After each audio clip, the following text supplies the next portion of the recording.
menulis editorialnya dengan judul Hormat untuk Mahkamah Konstitusi, yang alinea pertamanya dimulai dengan kalimat untung ada Mahkamah Konstitusi.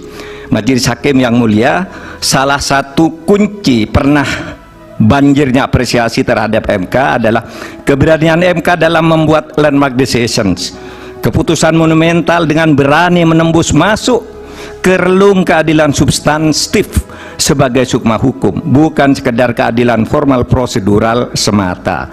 Dalam hal pengujian undang-undang misalnya, teori OPL atau Open Legal Policy itu lahir atau sekurang-kurangnya secara resmi digunakan pertama kali oleh Mahkamah Konstitusi. Dalam hal pelaksanaan pemilu, MK memperkenalkan pelanggaran TSM yang kemudian diadopsi di dalam tata hukum kita. Mahaguru Hukum Tata Negara Profesor Yusril Iza Mahendra saat ikut menjadi ahli pada sengketa hasil pemilu 2014 dan bersaksi di MK pada tanggal 15 Juli mengatakan bahwa penilaian atas proses pemilu yang bukan hanya pada angka harus dilakukan oleh MK. Pandangan ini bukan pandangan lama, melainkan pandangan yang selalu baru, yang justru terus berkembang sampai sekarang, menjadikan MK hanya sekedar mahkamah kalkulator. Menurut Pak Yusril adalah justru merupakan pandangan lama yang sudah diperbarui sekarang. Di berbagai negara judicial activism banyak dilakukan oleh Mahkamah Konstitusi maupun Mahkamah Agung.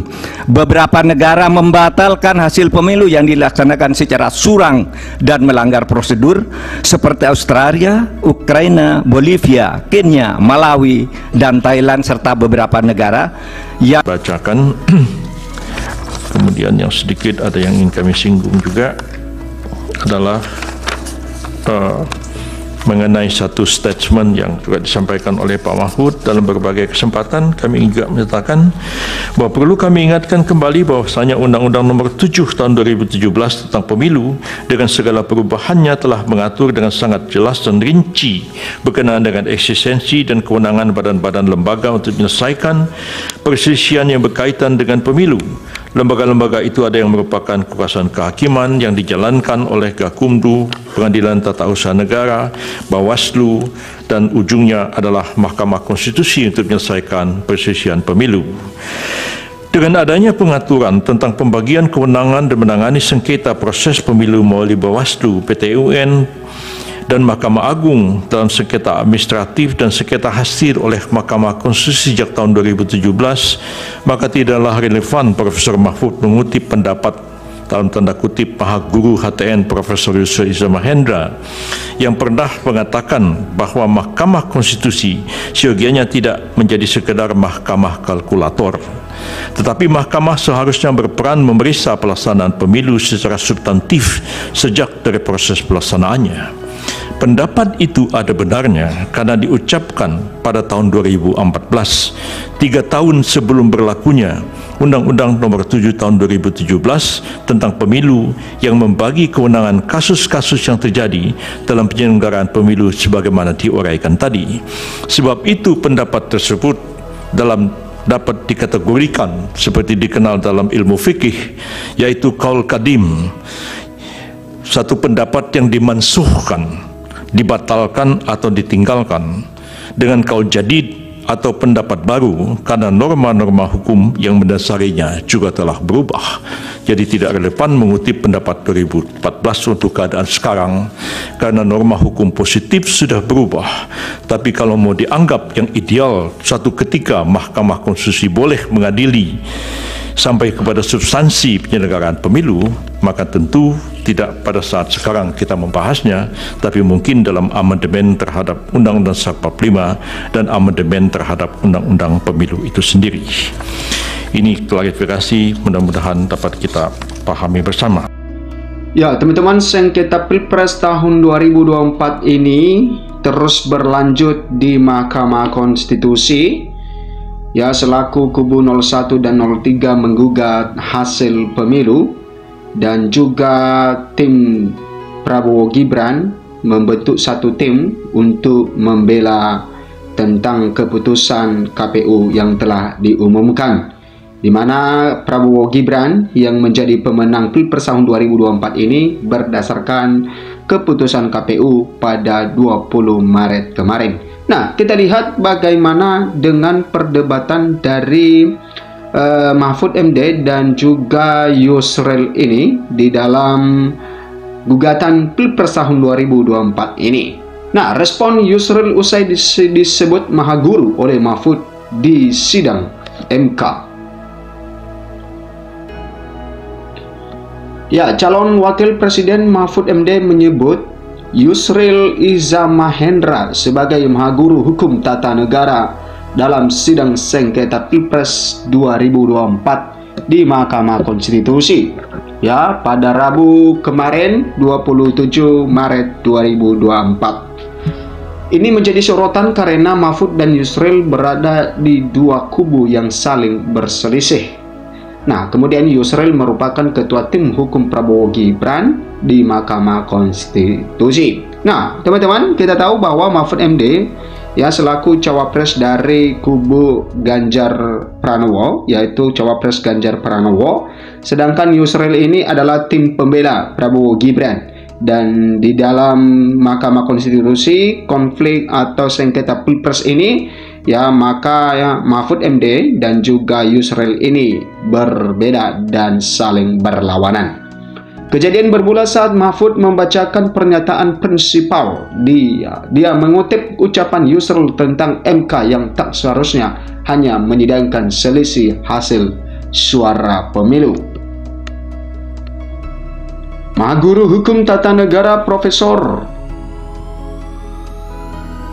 Yusril Iza Mahendra saat ikut menjadi ahli pada sengketa hasil pemilu 2014 dan bersaksi di MK pada 15 Juli mengatakan bahwa penilaian atas proses pemilu yang bukan hanya pada angka harus dilakukan oleh MK. Ya, kata Mahfud dalam sidang yang digelar di gedung MK Jakarta Kamis 28 Maret. Kemudian Yusril tersenyum saat mendengar itu. Seusai sidang, Yusril baru memberikan tanggapan lewat konferensi pers. Apakah saya mencela-mencela atau orang memang sengaja memberi gambaran seolah-olah saya tidak mengerti permasalahan ini? Ucapnya. Yusril menjelaskan pernyataan yang diungkit Mahfud itu ia sampaikan dalam sidang sengketa Pilpres 2014 di MK. Dia mengamini pernah bicara demikian karena kala itu belum ada aturan pembagian kewenangan penanganan kasus kepemiluan.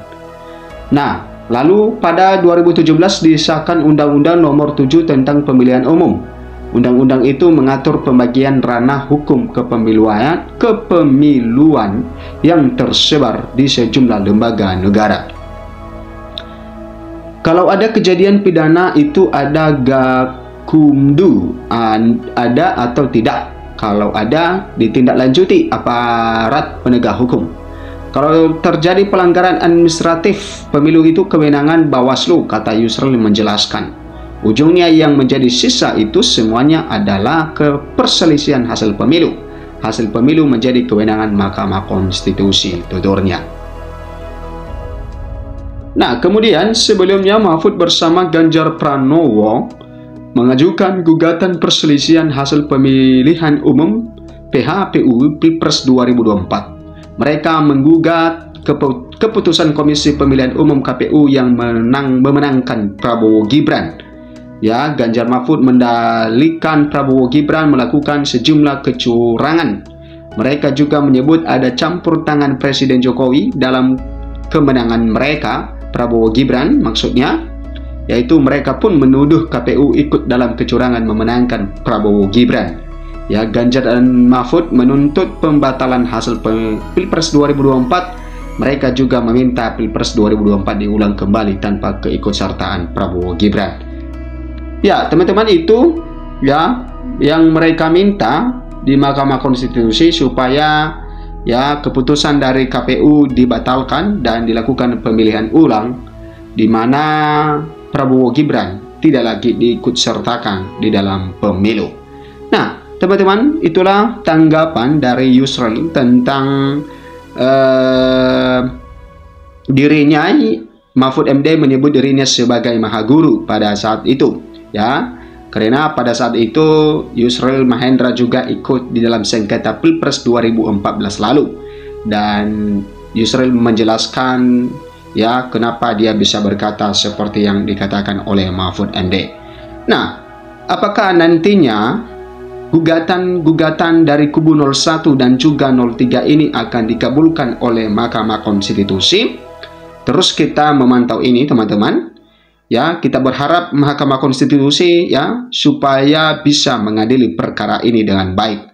Ya, tidak memandang satu dengan yang lain, tetapi melihat dari berbagai sisi ya supaya mengambil satu keadilan, dan juga apakah nantinya pemilu ini akan diulang atau tidak. Ya, teman-teman, memang di dalam sejarah kita Indonesia bahwa walaupun setiap kali Pilpres ada gugatan-gugatan Pilpres, sengketa Pilpres, tapi tidak pernah bahwa Mahkamah Konstitusi membatalkan hasil keputusan dari KPU. Sehingga banyak orang yang menganggap bahwa ini ya gugatan-gugatan ini tidak akan dikabulkan karena tidak ada sejarahnya. Dan walaupun tidak ada sejarahnya, tetapi kalau memang gugatan-gugatan itu dibuktikan dengan satu data yang akurat, satu fakta yang sudah terjadi, dan tentu ya Mahkamah Konstitusi pasti mengambil satu keputusan yang tidak pernah diambil keputusan sebelumnya. Ya, teman-teman, berikan komentar Anda. Sampai jumpa di video berikutnya.